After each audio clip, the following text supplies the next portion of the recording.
Bonjour, aujourd'hui je vais vous parler des troubles obsessionnels compulsifs. Les troubles obsessionnels compulsifs sont des pensées, actes involontaires, incontrôlés, mais que la personne se sent incapable d'y résister et de s'en libérer. La prévalence de cette pathologie, selon l'Organisation mondiale de la santé, est de 2 à 4%. Dans les troubles obsessionnels compulsifs, il y a deux entités, les obsessions et les compulsions. Les obsessions sont involontaires, les pensées obsédantes sont là, mais la personne est incapable de s'en libérer.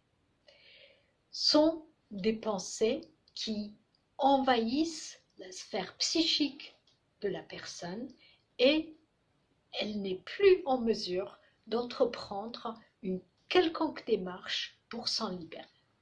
Les compulsions sont des actes, comportements que la personne se sent obligée de mettre en place de façon répétitive pour se libérer des obsessions.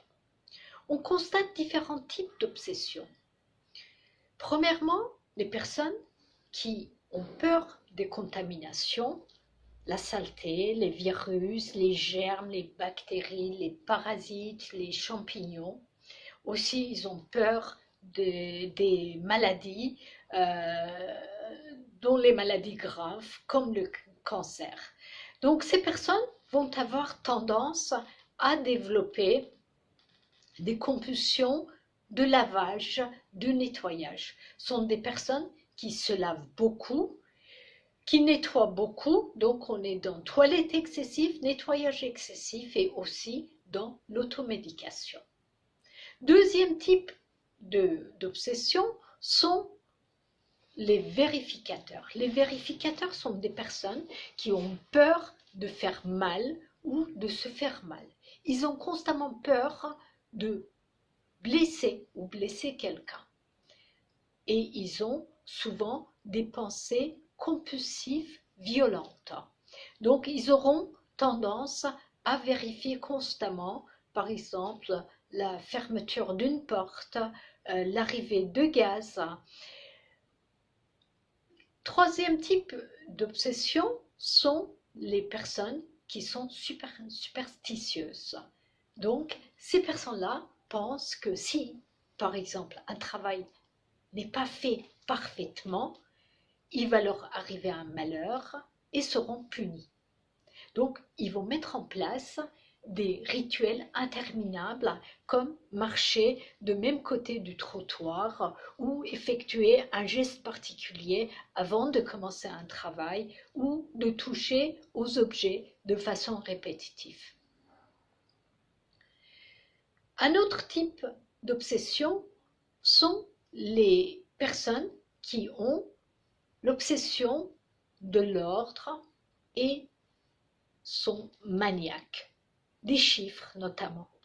Donc, ils vont avoir en tête constamment des chiffres, des formules mathématiques, des formules conjuratoires, et les couleurs prennent un sens particulier pour ces personnes, et aussi la place des objets qui devient sacrée pour elles. Et enfin, on a les collectionneurs qui sont des personnes qui ont beaucoup de difficultés à se séparer des objets dont ils n'utilisent plus et sont souvent des objets qui sont hors usage. Ils ont des problèmes d'hygiène et l'environnement qu'ils ont créé est garant de leur état émotionnel.